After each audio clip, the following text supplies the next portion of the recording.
Gerist áskrifendur á samstöðinni og taki þátt í að byggja upp öfluga og róttæka samfélagsumræðu.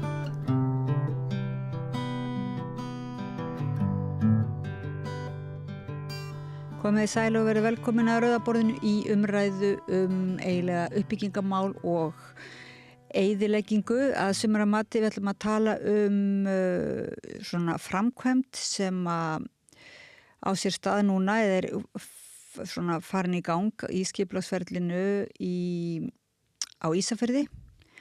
Það við Eyrarfjall í Skutulsfirði. Á að þá setja upp kláf og íbúar hafa mótmælt, íbúar og eiginlega samfélag sem kallar sig Gróanda hefur mótmælt eiginlega framkvæmdinni og til okkur komin Hildur Dagbjört Arnardóttir sem fer fyrir þessu samfélagsverkefni sem heitir Gróandi. Geturðu byrjað á að segja okkur aðeins frá Gróandaverkefninu og svo frá því hvernig þessi framkvæmd eiginlega kemur svona sem eyðileggjandi afl þar inn í? Já, Gróandi félagslandbúnaður og vistræktar menntunarfélag. Þannig að við erum að starfa varðandi sjálfbærnimenntun, jöfna aðgengi að hollu mat, við erum að prúfa sjálfbæra ræktunaraðferðir og byggja upp sýnikennslusvæði fyrir sjálfbæra ræktunaraðferðir. Og fullt af fólki í bænum og annars staðar frá hefur komið til Gróanda að læra og uppskera sér mat síðustu 9 árin og við erum bara að byggja upp svæðið meira og meira á hverju ári. Þannig að þetta er ekki eitthvað sem hægt að flytja, þetta mjög staðfast, akkurat það sem það og það kannski einhver misskilningur sem að hefur legið í lofti að þetta sé bara mold sem hægt að flytja. Og það kannski þess vegna sem núna að alltaf flytja Palestínu og það svona ýmislegt sem menn hafa hugmyndir að flytja hlutina en það þarna þessi framkvæmd hvað þetta virkar nú eitthvað svona spennandi að koma upp kláfi þarna í fjallið en hvað eiginlega sem að þeir glimtu að minnast á ykkur eða hvað í lýsingunni á verkinu eða hvað? Já, það sem sagt kemur ekki fram neinstaðar að Gróandi sé nú þegar á hluta svæðisins. Við gerum bara ráð fyrir því að það hafi verið bara mistök, að það bara gleymst og við reynum að taka þessu bara sem leiðbeiningum að vera meira sýnileg. Þannig að við erum bara með fullt af svona sýnileika viðburðum þessa dagana og passa upp á að vera sýnileg í samfélaginu. Þannig að líka þeir sem eru ekki aktífir í Gróanda muni að við séum þarna. Og fólkið í bænum hefur bara, sýnt rosaleg viðbrögð við því að það sé verið að skipuleggja þannig svæði fyrir kláf akkurat yfir svæði sem Gróandi að nota. Svæðið að mínum mati, alveg nægilega stórt til að það sé hægt að koma fyrir því sem að þarf til að setja upp hennar kláf án þess að fara yfir svæðið sem Gróandi með. En þetta líka spurningum, þið að gagnrýna raunverulega framkvæmdina sjálfa þar að segja að fyrirtækið þurfi að setja upp bílastæði akkurat yfir ykkar svæði meðan þeir eru að setja upp kláfin eða það líka sjálfur kláfurinn sem fer yfir ykkar svæði? Við viljum gjarnan að í skipulagi á þessu svæði þá verður bara virt það að Gróandi sé nú þegar með svæði og Ísafjarðarbær hafi leyft okkur að vera á því svæði. Þannig að ef það verið að skipuleggja svæði fyrir kláf og fyrir bílastæði, veg og eitthvað svona, það sé bara haldið utan við svæði þar sem við erum að rækta.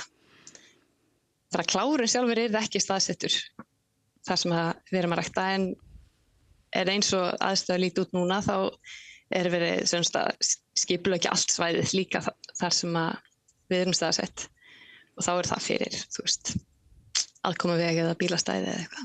En heldur þetta sé bara fyrir svona slysni og einmittins þú ert að segja að þetta sé vel ykkur að kenna því þið hafi ekki verið nógu sýnileg og duglega að auglýsa ykkur eða þannig en það hægt að koma með athugasemdir við þessa framkvæmd í skipulagsgátt bæjarstjórnar eða hvað?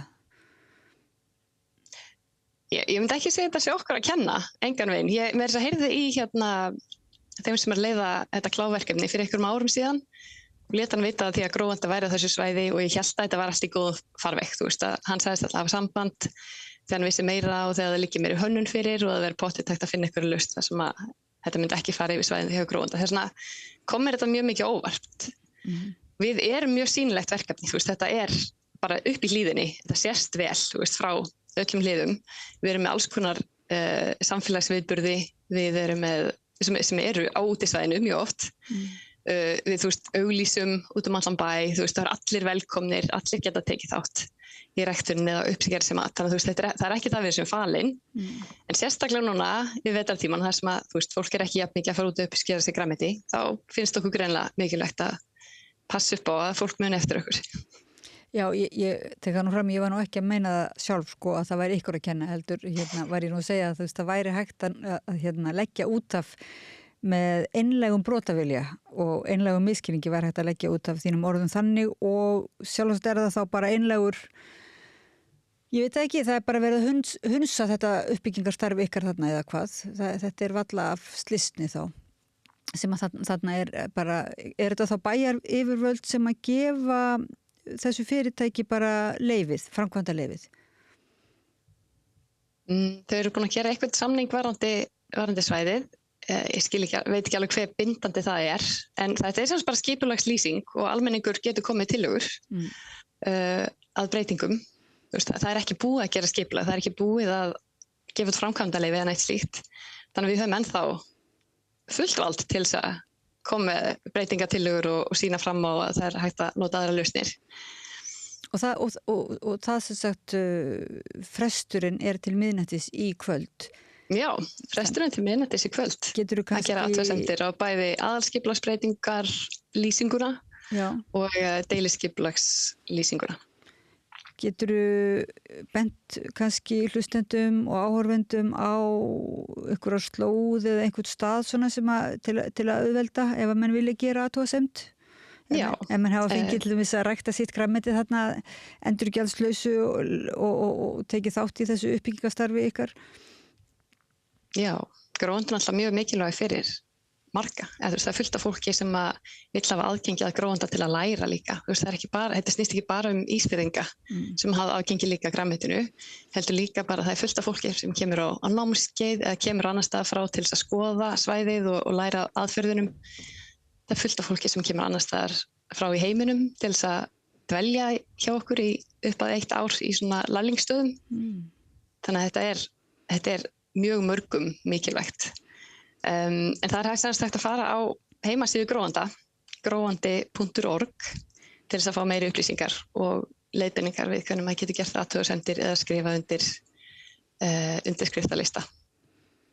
Þannig að þá er eiginlega mikilvægt að koma inn athugasemdum fyrir miðnætti en síðan eru því ekki að baki dottin allir að vera með svona viðburði í framhaldinu bara til þess að, já, er það ekki bara minn enn fremur á mikilvægi starfsins?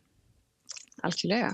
Og svo erum við líka bara búin að gera ýmislegt hérna yfir vetrartímann sem er gaman að fagna núna þegar vorið er að koma og við erum að fara að byrja ræktunarstörfin aftur.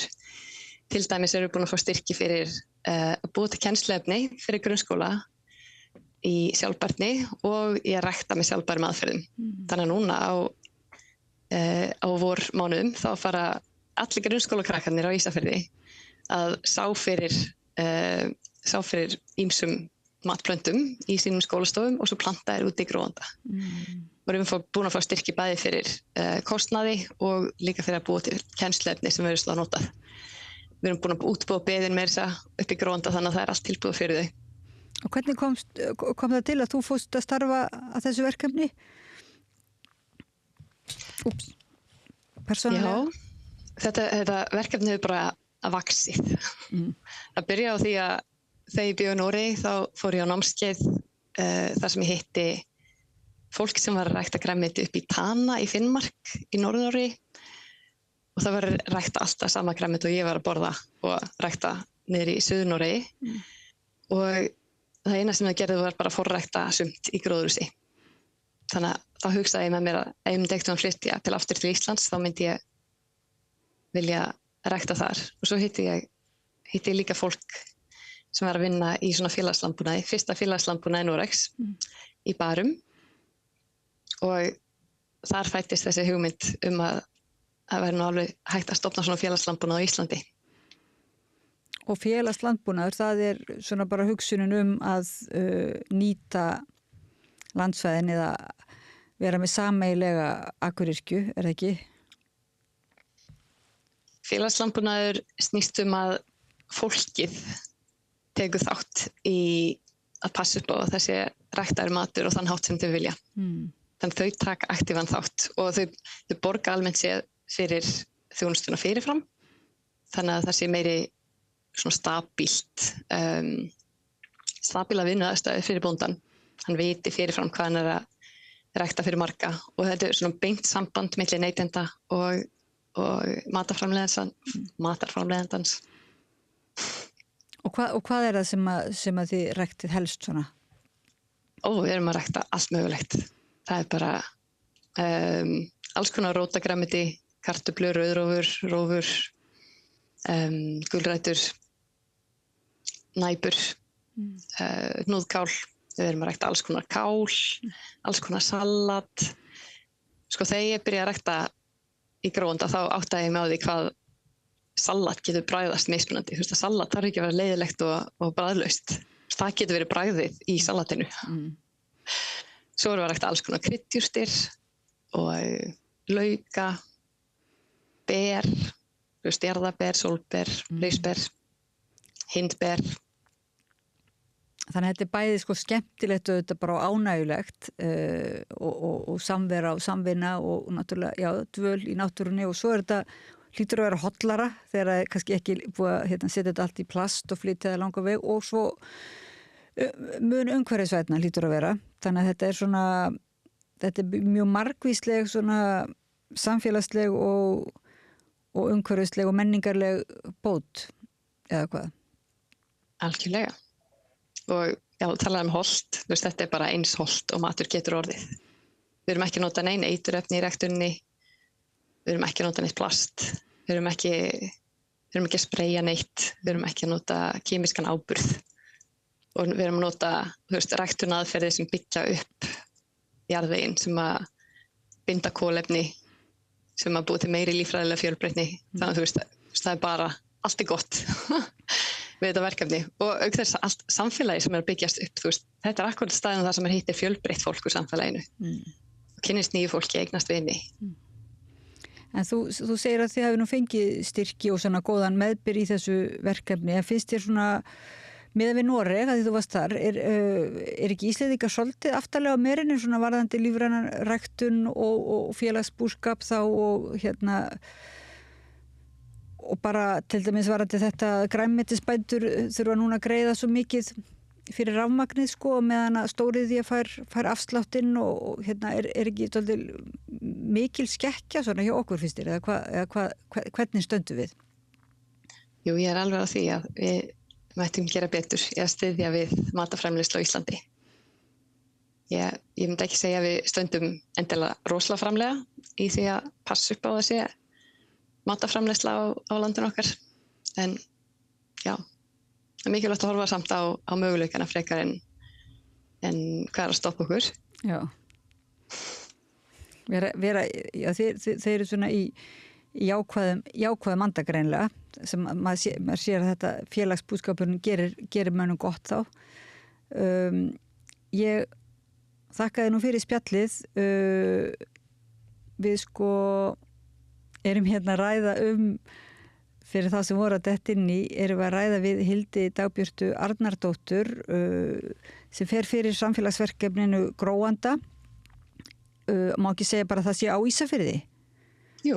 Og þetta þið hafið byggt upp nytjagarð síðastliðin 9 ár sem fólk á Ísafirði hefur aðgangað endurgjaldslaust og þið komist að því að tilviljun að bæjaryfirvöld hefðu áformum að setja bílastæði og klá fyrir ferðamenn á ræktarlandinu og samfélagið bara í sjokki og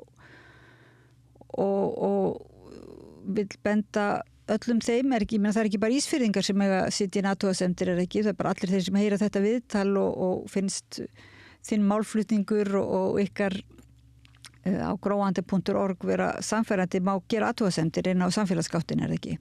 Jú, ég býst við því. Ég sé enga takmarkanir á því hverjir geta sett inn athugasemdir ef þau eru hagsmunaaðilar og allir sem vilja læra vistrækt og sjálfbærnar landbúnað eru í rauninni hagsmunaaðilar af því að passa upp á að við byggjum að þessari reynslu og verðmætum. Það er bara búið að vera svo ótrúlega æðislegt að sjá hvað ótal bæjarbúar og fólk alls staðar annars staðar frá hefur síðustu 2 vikurnar sýnt bara að þeim finnst mikilvægt gróandi að fá að halda sínum stað í bæjarfélaginu og þetta skipulag fyrir kláf ná ekki yfir okkar svæði sem við höfum verið að byggja upp sem óperæktunarsvæði fyrir íbúana. En mætti ég sem þetta ekki sitja í athugasemd að ég er ekki hagsmunaaðili þar að get ég ekki hugsað með mér að ég sé hagsmunaaðili að því að við getum hérna í Reykjavík lært af þessu og eða bara hvað sem er í Íslandi væri hægt að læra af þessu. Er þá bara hagsmunaaðilar sem geta sett inn, svona beinir hagsmunaaðilar, sett inn athugasemdir? Ég veit ekki hvort það sé eitthvað á takmarkanir. Ég hef ekki séð að sé minnst á neina takmarkanir neistar. Ok. En það þarf allavega að... Já, ég myndi segja að þeir sem eru beinir hagsmunaaðilar séu bara þeir sem að sjá hag í því að halda gróanda. Það getur verið út af því að þú vilt passa á barnabörnin, ná að læra hana. Þetta þarf ekki að vera mjög takmarkandi þáttur að mínum mati allavega. Þannig að við bara hvetjum fólk til þess. Hildur Dagbjört Arnardóttir í Gróanda og Ísafirði. Takk fyrir spjallið og takk fyrir að bara vera með þetta uppbyggingarstarf sem að ég efast ekki að muni nýtast okkur öllum ef að þið fáið að vera í friði og halda áfram ykkar starfi. Takk fyrir. Takk fyrir. Með því að ganga í leigjendasamtökin styður þú baráttu leigjenda.